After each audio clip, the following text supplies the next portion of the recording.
नमस्कार विद्यार्थी मित्रांनो. डिटर्मिनंट आणि मॅट्रिसेस या चॅप्टर मध्ये आपण यापूर्वी गेल्या 2 लेक्चर मध्ये आपण शिकलो होतो की डिटर्मिनंट काय असतो, त्याचा व्हॅल्यू कशी काढायची वगैरे वगैरे. त्यानंतर आणखी एक पद्धत बघितली होती की ज्यामध्ये डिटर्मिनंटचं एक्सपान्शन आपण दुसऱ्या एका मेथडने आणि मायनर कोफॅक्टरचा उपयोग करून कशा प्रकारे काढू शकतो. आता एवढ्याच 2 बीट वरती तुमच्या सिलेबसला एक्सरसाइज 4.1 आहे. तसंही आता ठीक आहे. तर एक्सरसाइज 4.1 क्वेश्चन नंबर 1 आहे, find the value of determinant. So मी तर एक क्वेश्चन लिहित नाहीये कारण बुक प्रत्येकाजवळ अवेलेबल असतं, त्यामुळे तुम्ही पुस्तकातलं पाहून प्रश्न लिहू शकता. Question number 1, find the value of determinant. तेच करायचंय जे आपण थेअरीमध्ये शिकलेलं आहे. जास्त काही डोकं लावायची गरज पडणार नाहीये. फक्त पहिला जो डिटर्मिनंट आहे तो बघा काय आहे, तर त्याला आपण सुरुवातीला नाव देणार आहोत. कारण पुस्तकामध्ये जे काही एक्झाम्पल्स आहेत फक्त डिटर्मिनंट दिलेले, त्याला नावं ठेवलेली नाहीये. ते नावं आपण ठेवूया. तर a इज इक्वल्स टू, समजा पहिल्या डिटर्मिनंटला आपण a असं नाव दिलं, तर 2 - 4 7 - 15. 2 - 4 7 - 15. So this is our first example. Now we have to find the value of this determinant is only we can find the value by using only grammar rule. Easy आहे खूप, जास्त काही डोकं लावायची गरज नाही. हा, जर 3 रो आणि 3 कॉलमचा डिटर्मिनंट दिला तर थोडासा स्ट्रगल तुम्हाला करावं लागतं, परंतु 2 रो 2 कॉलम असतील तर काही टेन्शन घ्यायची गरज नाहीये. फक्त पहिल्यांदा या दोन्हींचा गुणाकार करायचा आहे, नंतर 7 आणि -4 चा गुणाकार करायचा आहे. So 2 × -15 minus 7 × -4. 2 × 15 30 plus minus minus, हे मायनस होणार आहे plus 28. So the value for this determinant is -30 + 28. मोठ्या संख्येतून लहान संख्या वजा करा, मोठ्या संख्येचं चिन्ह द्या, तर ते आन्सर असणार आहे -2. This is our first answer for the first example. Now second example is, suppose A is the determinant where its rows are, first row is 2i 3 and second row is 4 - I. What is I? तर आपण already शिकलेलं आहे complex number मध्ये I म्हणजे √(-1) आणि जर I square येत असेल तर याची व्हॅल्यू आपल्याला लिहायची गरज पडते -1 या प्रकारे. तर बघूया, जरी I आलं तरी घाबरून जायचं नाहीये. जे आपल्याला नियम आपण शिकलेले आहेत थेअरीमध्ये तेच रूल यूज करायचे. काय होतो यांचा प्रोडक्ट, तर 2i × -I मायनस 4 × 3. या डायगोनलच्या एलिमेंटचा प्रोडक्ट आणि यांचा प्रोडक्ट, ठीक आहे. Plus minus minus 2i × I square minus 4 × 3 12. Now the value for I square is -1. जर फक्त I असेल तर आपण √(-1) ठेवू शकतो, पण I स्क्वेअर आला असेल तर आपल्याला काय ठेवावं लागेल, -1. So -2 × -1 -12. Again -2 × -1 it's +2 -12. परत एकदा मोठ्या संख्येतून लहान संख्या वजा करायची, मोठ्या संख्येचं चिन्ह द्यायचं. याचं आन्सर काय मिळेल आपल्याला, -10. तर हे होतं second example. Example number 3 is of 3 row 3 column. तिसरं जे एक्झाम्पल आहे तो डिटर्मिनंट जो आहे तो 3/3 चा आहे. पाहूया काय काय आहे. 3 - 4 5 हा पहिला रो,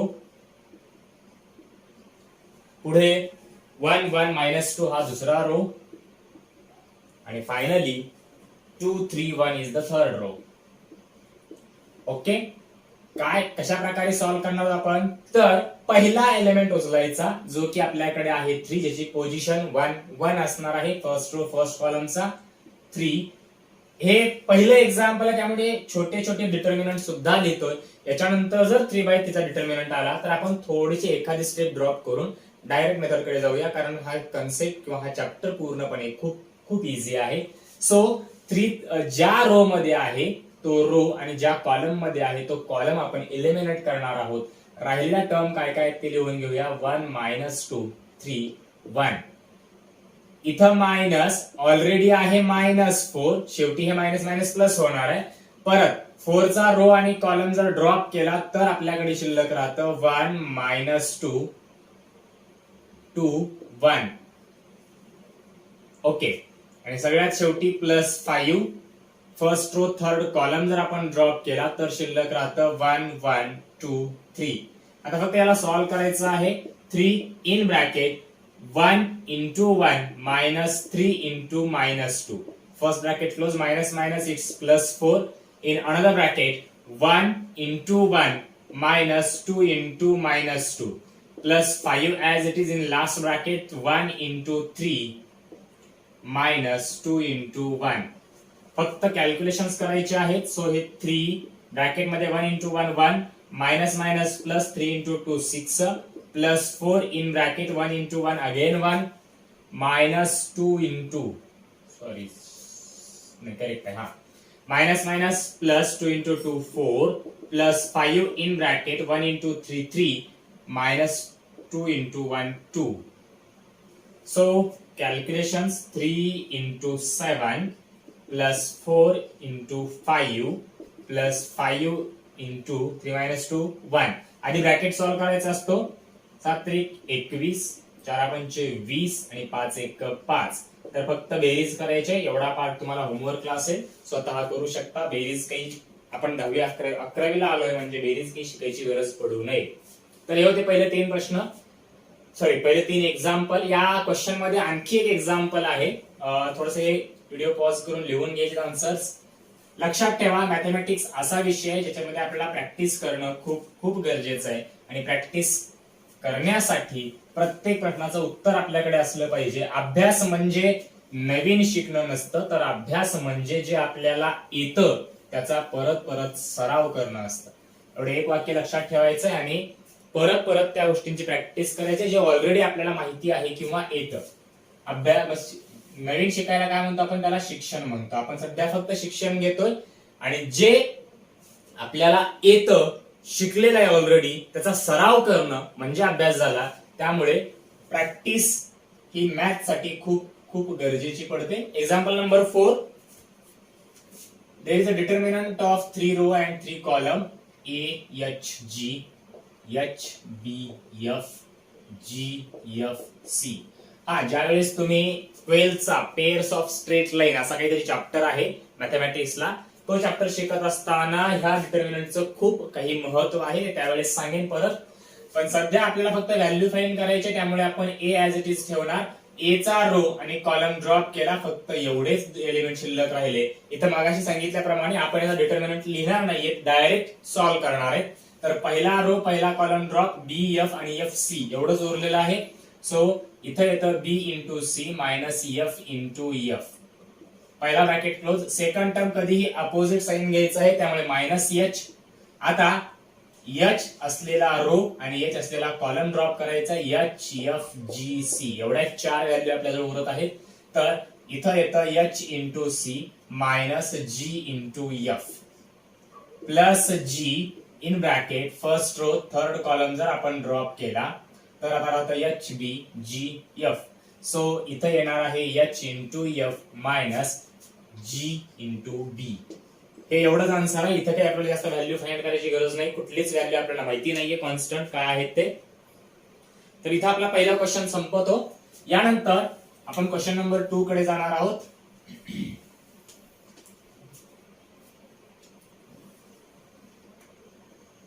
क्वेश्चन नंबर 2. आधी फक्त प्रश्न समजून घ्यायचा आहे. काय सांगितलंय, find the value of x if. आपल्याला कशाची किंमत काढायची आहे, एक्स ची, जे की आपण पूर्वीपासून काढत आलेलो आहोत. अगदी 8वी 9वी पासून आपण एक्स साठीची किंमत आपण कॅल्क्युलेट करत आलेलो आहोत आणि तीच व्हॅल्यू आपल्याला परत एकदा काढायची.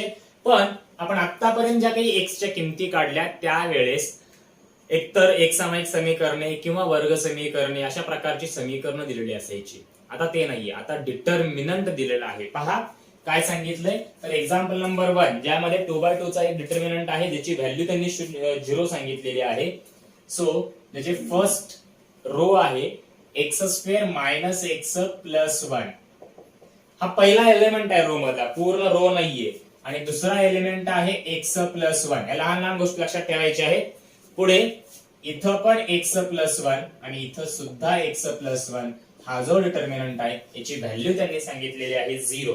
कशा प्रकारे सॉल्व्ह करणार आपण याला, तर नियम बदलायचे नाहीये. एक्झाम्पल कितीही मोठं दिसो, डिटर्मिनंट कितीही हार्ड दिसो, या दोन्हींचा गुणाकार करायचा आहे म्हणजे x square minus X plus 1 एका ब्रॅकेटमध्ये त्याला मल्टिप्लाय एक्स प्लस 1 हे मायनस नंतर या दोन्हींचा गुणाकार जिथे आपण X plus 1 into X plus 1 equals to काय लिहिणार आहोत 0 X square minus X plus 1 into X plus 1 as it is आणि इथं X plus 1 into X plus 1 as it is काय केलं फक्त हा जो निगेटिव्ह पार्ट आहे इक्वल साइन्सच्या राईट साइडला पाठवून दिला. पुढे इथला एक्स प्लस 1 आणि इथला एक्स प्लस 1 कॅन्सल होणार आहे असा कळत नसेल तर तुम्ही हा एक्स प्लस 1 डिवाइडला पाठवून सुद्धा कॅन्सल करू शकता किंवा या मेथडने जायचं नसेल तर आपण मॅथ शिकतोय एकच स्टेप करण्याच्या एकापेक्षा जास्त पद्धती सुद्धा असतात. त्यामुळे आपण एक्स प्लस 1 कॉमन काढू शकतो. ब्रॅकेटमध्ये काय शिल्लक राहिलं x square minus X plus 1 इथून एक्स प्लस 1 बाहेर निघून गेले राहतं हे एक्स प्लस 1 आणि या एक्स प्लस 1 ला मल्टिप्लाय आहे मायनसने मल्टिप्लाय केल्यानंतर मायनस एक्स आणि इथं मायनस 1 उरतं इक्वल्स टू 0. जर आपण हा ब्रॅकेट पलीकडे पाठवला तर आपल्याला व्हॅल्यू राहणार आहे एक्स स्क्वेअर इथं x minus x minus 2x आणि प्लस 1 मायनस 1 कॅन्सल सो याचा आन्सर 0 होईल. आणि जर आपण हा मोठा ब्रॅकेट पलीकडे पाठवला तर एक्स प्लस 1 इक्वल्स टू 0 मिळेल. नंतर इथून आपल्याला एक्स ची एक किंमत मिळाली जी असेल मायनस 1. इथं परत एकदा आपण काय कॉमन काढू शकतो एक्स कॉमन काढू शकतो. ब्रॅकेटमध्ये उरणार आहे X minus 2 is equals to 0. पुन्हा एकदा जर आपण एक्स मायनस 2 यालाच फक्त इक्वल ठेवलं म्हणजे हा एक्स पलीकडे पाठवला तर एक्स ची व्हॅल्यू 2 मिळते आणि जर आपण हा ब्रॅकेट पलीकडे पाठवला तर एक्स ची व्हॅल्यू 0 मिळते. सो इथं आपला टोटल एक्स साठी किती व्हॅल्यू मिळालेले आहेत 3. एक्स ची एकच व्हॅल्यू न मिळता टोटल 3 व्हॅल्यू मिळाले एक तर 2 0 किंवा मायनस 1 कुठली व्हॅल्यू तीनही व्हॅल्यू करेक्ट आहे. सो एक्झाम्पल नंबर 2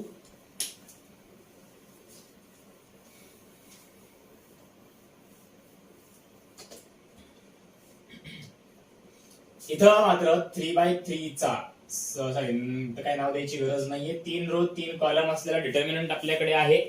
पहिला रो आहे X minus 1 2 X minus 1 2. Second row आहे ज्याचा 2x 1 आणि मायनस 3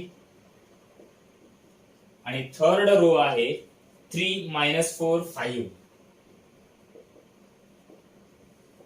आणि या डिटर्मिनंटची व्हॅल्यू त्यांनी सांगितलेली आहे 29. बघा चेक करा आपण पहिल्या क्वेश्चन मध्ये डायरेक्ट डिटर्मिनंटची व्हॅल्यू काढत होतो.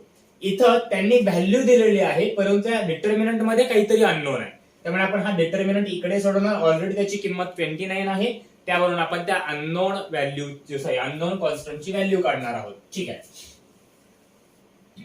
तर एक्स ब्रॅकेट मध्ये first row first column drop 1 into 5 minus minus 4 into minus 3 minus of minus 1. काय केलं आपण एक्स ऍज इट इज पहिला रो पहिला कॉलम ड्रॉप केला 1 मायनस 3 मायनस 4 5 हे 4 एलिमेंट राहतात त्यांचं क्रॅमर्स रूलने आपण कॅल्क्युलेशन लिहिलेलं आहे. पुढे सेकंड टर्म मायनस 1 आहे परंतु त्याला ऑलरेडी आपण मायनस लिहितो अपोजिट साइन देणं गरजेचं असतं. परत फर्स्ट रो आणि सेकंड कॉलम जर ड्रॉप केला आपण तर 2x मायनस 3 आणि 5 उरतं त्यामुळे 2x इंटू 5 आपण लिहिणार आहोत मायनस 3 इंटू मायनस 3 लिहिणार आहोत. हा दुसरा ब्रॅकेट झाला. पुढे आहे प्लस 2 एका समोर एक तुम्हाला लिहायचं आहे प्लस 2 त्याचा रो त्याचा कॉलम ड्रॉप केला 2x 1 आणि 3 मायनस 4 शिल्लक राहतं तर 2x into minus 4 minus 3 into 1 हा ब्रॅकेट क्लोज. ऑलरेडी याची व्हॅल्यू त्यांनी सांगितलेली आहे जी आहे 29. पुढे सॉल्व्ह करत असताना x in bracket 1 into 5 5 minus minus into minus so it's minus 12 minus plus 1 लिहा अथवा न लिहा काही फरक पडत नाही. इथं 2 into 5 10x minus minus plus 3 into 3 9. Okay plus 2 in bracket plus minus minus 8x minus 3 is equals to 29. पुढे ब्रॅकेटच्या बाहेरच्या टर्म ब्रॅकेटला मल्टिप्लाय करा अथवा इथं आधी यांची बेरीज करा जर कॉन्स्टंट व्हॅल्यू दोन्ही माहिती असतील तर. 5 मायनस 12 मायनस 7 उरतं. मोठ्या संख्येतून लहान संख्या वजा करायची मोठ्या संख्येचे साइन द्यायचंय ते निगेटिव्ह 7 आणि हे x मायनस 7x प्लस 1 ने मल्टिप्लाय केलं काही फरक पडत नाही, 10x प्लस नाही, 2 ने मल्टिप्लाय केलं तर मात्र फरक पडतो, plus minus minus 16x minus 6 is equals to 29. आता लेफ्ट साइडला फक्त x च्या टर्म शिल्लक ठेवायच्या आहेत. मायनस 7x प्लस 10x आणि मायनस 16x. कॉन्स्टंट कोण कोण आहे? 9 आणि मायनस 6. हा दोन्हींचा आपण बेरीज किंवा वजाबाकी, मोठ्या संख्येतून लहान संख्या वजा केली, मोठ्या संख्येचं चिन्ह दिलं तर 3 मिळतं, बरोबर 29. इथं minus 7x plus 10x 3x म्हणजे हा दोन्हींची वजाबाकी, मोठ्या संख्येतून लहान संख्या वजा करा, मोठ्या संख्येचं चिन्ह द्या, 3x minus 16x is equals to 29 minus 3. 3 पलीकडे पाठवलं, मायनस 3 झालं. पुढे मोठ्या संख्येतून लहान संख्या वजा करा, परत इथं मिळतं 16 मधून 3 गेले, सो इट्स 13 मायनस 13x आणि इथं मात्र 26. x is equals to 26 upon minus 13. 13 1 13, 13 दोन्ही काय येतं ते पहा, minus 2. Positive negative, answer negative. So x ची व्हॅल्यू जी काही मिळाली आपल्याला, इथं एकच व्हॅल्यू मिळाली जी आहे मायनस 2. तरी क्वेश्चन नंबर 2 मध्ये परत दोनच एक्झाम्पल होते, दोन्ही एक्झाम्पल आपले झालेले आहेत. आता क्वेश्चन नंबर 3 कडे जायचंय.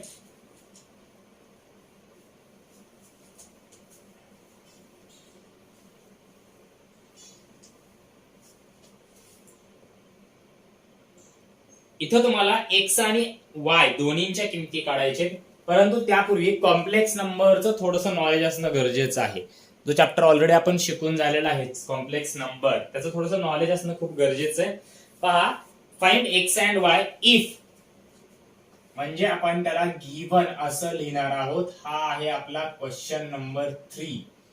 काय दिलेली टर्म काय त्यांनी, तर एक डिटर्मिनंट दिलाय 3 रो आणि 3 कॉलमचा, की जिथे पहिला रो आहे 4i, परत i क्यूब, 2i, हे 3 एलिमेंट पहिल्या रोचे, 1 3i स्क्वेअर आणि 4. पुढे आहे 5 मायनस 3 आणि इथं ओनली i. सो याची व्हॅल्यू त्यांनी सांगितलेली आहे x प्लस i y. ठीक आहे, कॉम्प्लेक्स नंबरचा उपयोग कुठे आहे ते नंतर बघू. आधी त्यांनी आणखी काहीतरी व्हॅल्यू सांगितली, की प्रश्नामध्ये सांगितलेलं आहे आय स्क्वेअर ची व्हॅल्यू -1 असेल, परंतु आपल्याला माहिती आहे आय ची व्हॅल्यू रूट ऑफ -1 असते. याच्या बेसिस वरती आय क्यूब ला आपण आय स्क्वेअर इंटू आय लिहू शकतो. आय स्क्वेअर ची व्हॅल्यू आपल्याला माहिती आहे -1, सो -1 इंटू आय म्हणजे आय क्यूब साठी व्हॅल्यू काय आली, -i. ती इथं आय क्यूबच्या जागी ठेवूया, आय स्क्वेअरच्या जागी जी काही व्हॅल्यू आहे ती पण ठेवूया. तर या काय लिहिता येतं, 4i, आय क्यूब म्हणजेच आपलं काय आलेलं आहे -i. इथं आहे 2i, 1 3 ऍज इट इज, आणि आय स्क्वेअर ची व्हॅल्यू असते -1, सो इथं राहणार -3. 4 5 -3i is equals to x plus iy. आता सॉल्व्ह करायला जाऊया. 4i ब्रॅकेट मध्ये first row first column drop, -3 into i minus of 12 direct, ठीक आहे कळणार नाही, सुरुवातीच्या स्टेपचे एक्झाम्पल आहे, डायरेक्ट आपण लिहायला नको जाऊया. 4i as it is first row first column drop, -3 into i minus of -3 into 4. So इथं पहिला एलिमेंट घेतला, त्याचा रो आणि त्याचा कॉलम ड्रॉप केला, इथं मायनस आणि -i. First row second column drop करा, 1 4 5i उरतं, तर ब्रॅकेट मध्ये 1 इंटू आय -5 इंटू 4 राहतं. पुढे +2i या ब्रॅकेट मध्ये फर्स्ट रो थर्ड कॉलम जर ड्रॉप केला तर 1 -3 5 -3 उरतं, म्हणजे 1 into -3 -5 into -3 is equals to दिलेला आहे x प्लस i y. पुढे जर सॉल्व्ह केलं तर 4i ब्रॅकेट मध्ये -3i minus minus +12 plus i in bracket i -20 plus 2i bracket मध्ये -3 plus 15 is equals to x plus iy. ब्रॅकेटच्या बाहेरच्या टर्मने ब्रॅकेटला मल्टिप्लाय करत चालूया. Plus into minus minus 4 into 3 12 I into I I square plus 48 I plus I into I I square plus minus minus 20 I. इथं -3 plus 15 आपल्याला माहिती आहे 12 येतं, 12 गुणिले 2 so 24 i is equals to x plus i Y.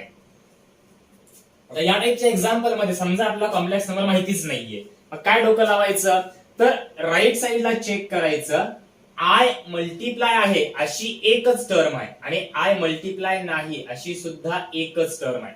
नीट लक्ष द्या काय सांगतोय. ज्या टर्मला आय मल्टिप्लाय आहे अशी एकच टर्म आहे आणि ज्याला आय मल्टिप्लाय नाही अशी सुद्धा एकच टर्म आहे.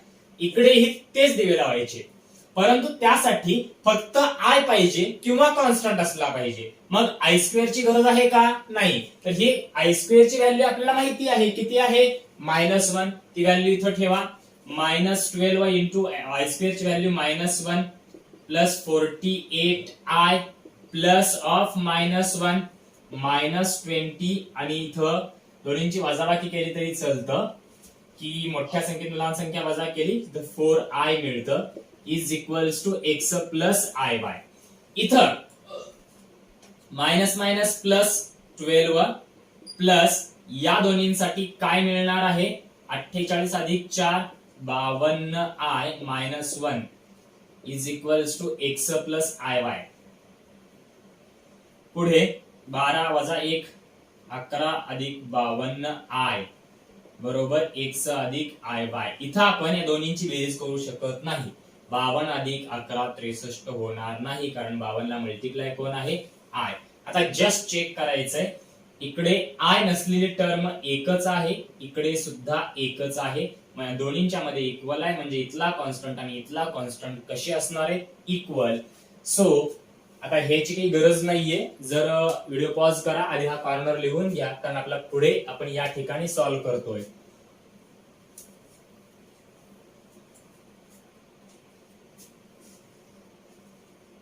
इथं आपण फक्त एवढंच म्हणणार आहोत बाय युझिंग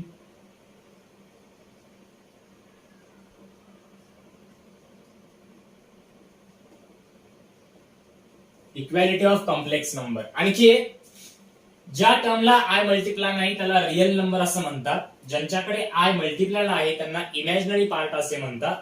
तर हे त्यांना डिटेल मध्ये कळेल ज्यांनी कॉम्प्लेक्स नंबर शिकलेला आहे, पण ज्यांना कॉम्प्लेक्स नंबर बद्दल जास्त माहितीच नाहीये त्यांनी एवढ्या डिटेल मध्ये जाऊ नका.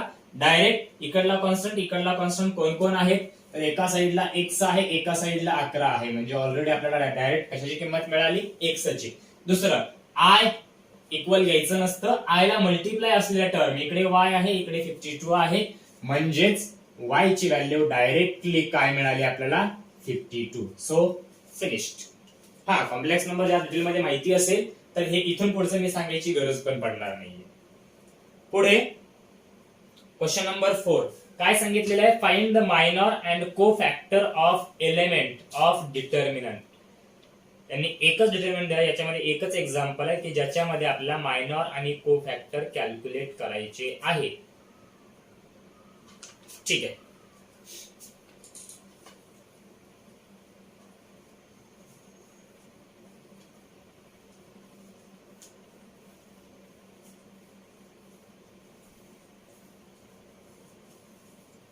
तर क्वेश्चन नंबर 4 एक्झाम्पल एकच आहे, त्यामुळे इथे काही जास्त नाही. फक्त आपल्याला काय काढायचे प्रश्न नीट समजून घ्या. पहिल्यांदा मायनॉर काढायचे, नंतर को फॅक्टर्स काढायचे. आणि डिटर्मिनंट जो दिलाय तो 3/3 चा दिलेला आहे. So first row 2 - 1 3. तर नाव देऊया a is equals to 2 - 1 3. Second 1 2 - 1. Third row 5 7 2. Okay. So पहिल्यांदा आपण लिहिणार आहोत मायनॉर्स.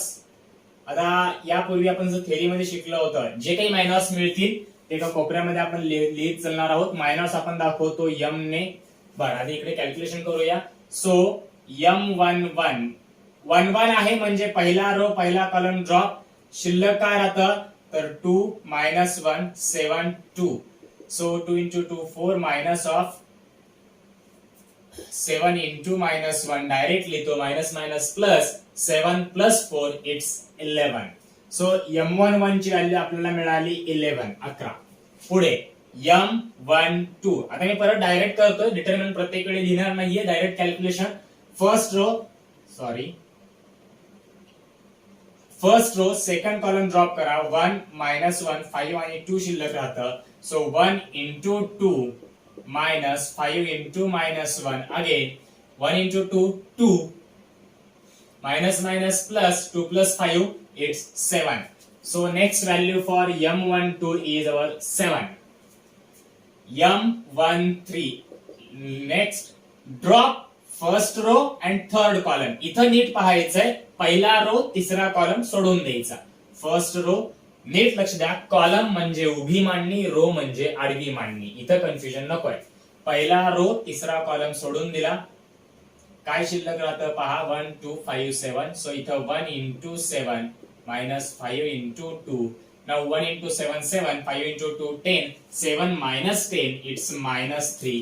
So value for M13 it's minus 3. Next M21. आता दुसरा रो पहिला कॉलम सोडून द्यायचा. So second row first column drop केल्यानंतर मायनस 1 3 7 आणि 2 उरतं. So minus 1 into 2 minus 7 into 3. Minus 1 into 2 minus 2. 7 into 3 21. So the answer will be minus 23. M21 it's minus 23. असू द्या, काय मोठ्या येतील लहान येतील जास्त काही टेन्शन घ्यायचं नाही, आन्सर काही का मिळणार. सेकंड रो सेकंड कॉलम जर ड्रॉप केला तर 2 3 5 2 एवढंच उरतं. 2 into 2 minus 5 into 3. So 2 into 2 4, 5 into 3 15. 4 minus 15. मोठ्या संख्येतून लहान संख्या वजा करा, मोठ्या संख्येचं चिन्ह द्या, ते असणार आहे वजा 11. So M22 is minus 11. Now we go for M23. Second row third column काय व्हॅल्यू मिळते पाहायचंय. Second row third column drop केला. 2 minus 1 5 7 एवढं शिल्लक राहतं.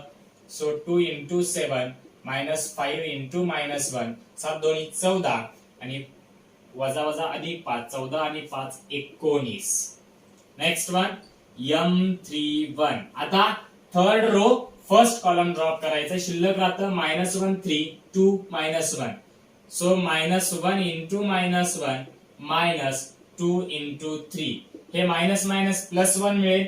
2 into 3 6 होईल, plus 1 minus 6. Answer will B minus 5 and the value for, एक minute हे व्हॅल्यू लिहायच्या राहिलेल्या आहेत. M23 ची व्हॅल्यू आपली आली होती 19 आणि M31 ची व्हॅल्यू आलेली आहे मायनस 5. पुढे आणखी दोन व्हॅल्यू आपल्याला काढाव्या लागणार आहेत. M32. Now third row second column जर ड्रॉप केला तर 2 3 1 minus 1. So 2 into minus 1 minus third row second column drop करतोय 1 into 3 राहतं. Okay. So 2 into minus 1 minus 2. 1 into 3 3 minus 2 minus 3. Again it's minus 5. So value for M32 is again minus 5. And last minor, which is M33. Now drop third row, third column. 2 minus 1 1 2. 2 into 2. Okay. Minus 1 into minus 1. 2 into 2 4. Minus minus plus 1. 4 plus 1 5. So value for M33 is 5. हे आपले झालेले आहेत फक्त मायनॉर्स, परंतु इथं उत्तर संपलेलं नाहीये. याच्यानंतर आपल्याला कॅल्क्युलेट करायचे आहेत कोफॅक्टर्स. कोफॅक्टर्स काढण्यासाठी मायनॉर्सची गरज पडते, म्हणून या कोपऱ्यामध्ये आपण मायनॉरची लिस्ट लिहिलेली आहे. 11 7 minus 3 minus 23 minus 11 19 minus 5 minus 5 5. Okay. Now let's go for the cofactors of the determinant. आता कोफॅक्टर्स काढायचे आहेत, म्हणजे तुम्हाला सांगितल्याप्रमाणे प्रत्येक वेळी कोफॅक्टरचा फॉर्म्युला लिहायचा. काय कोफॅक्टर दाखवायचं, सी ने पायामध्ये असतं आय जे, फॉर्म्युला याचा -1 raise to I plus J into M I जे. ओके, बघूया. तो पहिला कोफॅक्टर असणार आहे C11, आय आणि जे च्या जागी 1 1 आहे, त्यामुळे -1 raise to 1 plus 1 into M11 -1 raise to 1 plus 1 2 मिळतं. M11 ची व्हॅल्यू आपण काढलेली आहे 11. सो -1 चा स्क्वेअर 1 इंटू 11 इट्स 11. इथं ऑलरेडी तुम्हाला सांगितलेलं आहे की -1 चा पॉवर जर इवन येत असेल तर उत्तर 1 लिहायचं, -1 चा घातांक जर ऑड मिळत असेल तर उत्तर -1 लिहायचं. ओके, पुढे C12 9 मायनर निघाले होते, आता 9 कोफॅक्टर काढायचे आहेत. -1 raise to 1 plus 2 into M12. So -1 raise to 3, value for M12 is 7. It's -1 into 7. का बरं 7 ऍज ठेवतोय आपण, फक्त -1 चा पॉवर चेक करा, ऑड आहे, त्यामुळे याची value -1, 7 as it is. Answer will be -7. C13 -1 raise to 1 plus 3 into M13. So -1 raised to 4. Value for M13 is again -3. So -1 raised to 4 means 1 into -3. Answer will be -3. Now C21 -1 raised to 2 plus 1 into M21 -1 raised to 3. Value for M21 is -23. -1 into -23 it's +23. का बरं, -1 चा power odd होता, त्यामुळे answer -1 minus शेवटी काय झालं plus. पुढे C22 -1 raise to 2 plus 2 into M22 -1 raise to 4 into value for M22 is -11. So 1 into -11 it's -11. C23 -1 raised to 2 plus 3 into M23. So -1 raised to 5 into M23 where is 19. -1 into 19. So value is -19 for the cofactor of element 2, 3. C31 -1 raised to 3 plus 1 into M31 -1 raised to 4. Value for M31 is -5. So me direct answer लिहितो, याचं उत्तर -5 येतं, कारण -1 चा power even आहे, म्हणजे 1 into -5 -5. -1 raised to 3 plus 2 into M32 -1 raised to 5 into value for M23 is -5. So it will be +5 because power of -1 is odd. So answer for this term is -1 into -5. Totally we get +5.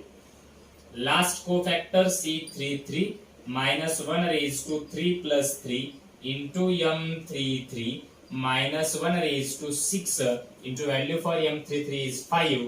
So answer will be 5. So here are the cofactors: 11 -7 -3 23 -11 -19 -5 5 आणि finally 5. तर असे आपण 9 मायनॉर्स 9 कोफॅक्टर्स calculate करून घेतलेले आहेत. एवढा पूर्णपणे लिहून घ्यायचंय, समजून घ्यायचं, यात येणाऱ्या अडीअडचणी विचारत चालायचंय. कमेंट सेक्शन मध्ये विचारा किंवा स्क्रीनवरती जो नंबर आहे त्याच्यावरती कॉन्टॅक्ट करून विचारू शकता, काही प्रॉब्लेम येणार नाहीये. फक्त प्रॅक्टिस खूप गरजेची आहे. डिटर्मिनंट आणि मॅट्रिक्स दोन्हीही चॅप्टर किंवा दोन्हीही कॉन्सेप्ट खूप खूप इझी आहे. अट मात्र एक आहे, इथे लहान प्लस किंवा मायनस छोटीशी जरी मिस्टेक झाली तर फायनल आन्सर पूर्णपणे चुकू शकतं. त्यामुळे आणि हे करेक्ट तेव्हा होतं किंवा ऍक्युरेट तेव्हा आन्सर लिहिता येतं जेव्हा आपण प्रॅक्टिस करतो. फक्त समजून उपयोग नाही, तर प्रॅक्टिस खूप गरजेची आहे.